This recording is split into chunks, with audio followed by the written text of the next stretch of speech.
আসসালামু আলাইকুম। একদিনে ঘুরে দেখলাম শেরপুরের গজনী অবকাশ কেন্দ্রের অপার সৌন্দর্য, উপভোগ করলাম প্রকৃতিমণ্ডিত গজনীর মনোমুগ্ধকর প্রাকৃতিক সমাহার। আজ আপনাদের নিয়ে চলেছি শেরপুর জেলার নালিতাবাড়ির গজনী অবকাশ কেন্দ্রের পথে।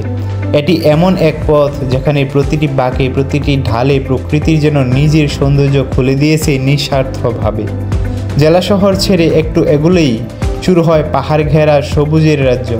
গজনীর পথে এগুলেই মনে হয় শহরের কোলাহল ছেড়ে যেন হঠাৎ এক প্রশান্ত জগতে প্রবেশ করছি। রাস্তার দুই পাশে সারি সারি উঁচু শাল, গজারি, মহুয়া, সেগুন, বট ইত্যাদি গাছের সারি।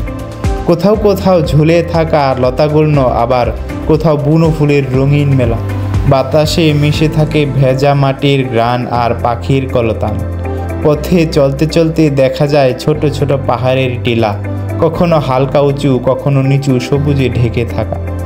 বর্ষার এই টিলাগুলো গা বেয়ে নেমে আসে ছোট ছোট ঝর্ণা, আর শীতের সকালে সেই পাহাড়গুলো ঘিরে রাখে হালকা কুয়াশার চাদর।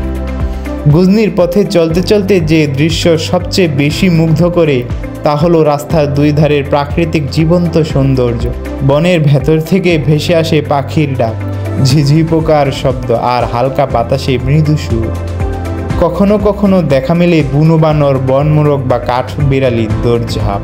গজনী অবকাশের ভেতরে রয়েছে দৃষ্টিনন্দন লেক, যার মাঝখানে ভেসে আছে একটি সুন্দর ব্রিজ। মনে হয় যেন প্রকৃতির বুকের উপর শান্তভাবে ভেসে থাকা এক টুকরো স্বর্গ।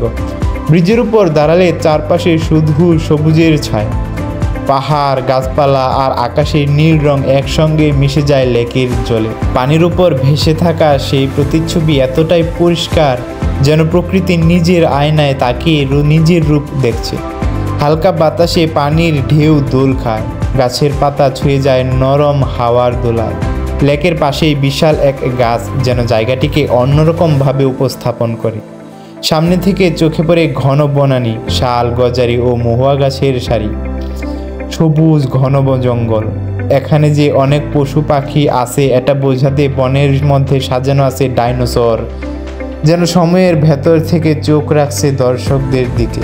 আর পাশেই ধীরে হাঁটছে সাজানো হাতি। চারপাশের পরিবেশকে দিয়েছে ভারসাম্য। লম্বা গলায় সাজানো জিরাফ চারপাশে সবুজ প্রকৃতির সঙ্গে মিলিয়ে পরিবেশকে প্রাণবন্ত করেছে। ওয়াচ টাওয়ার, যেখানে দাঁড়িয়ে পুরো বন, পাহাড় ও লেক এক নজরে দেখা যায়। সবশেষে ফেরার যাত্রা।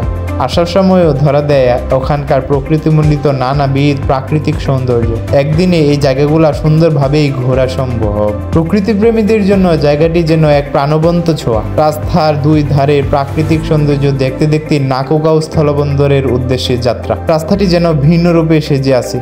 রাস্তার দুই ধারেই যেন পাথর দিয়ে সাজানো, দুই পাশেই পাথর উত্তোলন এবং প্রক্রিয়াজাতকরণের এক বিশাল সমাহার। নাকুগাঁও স্থলবন্দর বাংলাদেশের অন্যতম একটি স্থলবন্দর, যে স্থলবন্দরটি দিয়ে বাংলাদেশ ভারতের আন্তঃসীমান্ত যোগাযোগ ব্যবস্থার উন্নয়ন ঘটানো হয়েছে। নাকুগাঁও স্থলবন্দরের অপরূপ সৌন্দর্য দেখতে দেখতে সবশেষ বাড়ি ফিরি। এতক্ষণ আমার সাথে থাকার জন্য ধন্যবাদ। আসসালামু আলাইকুম।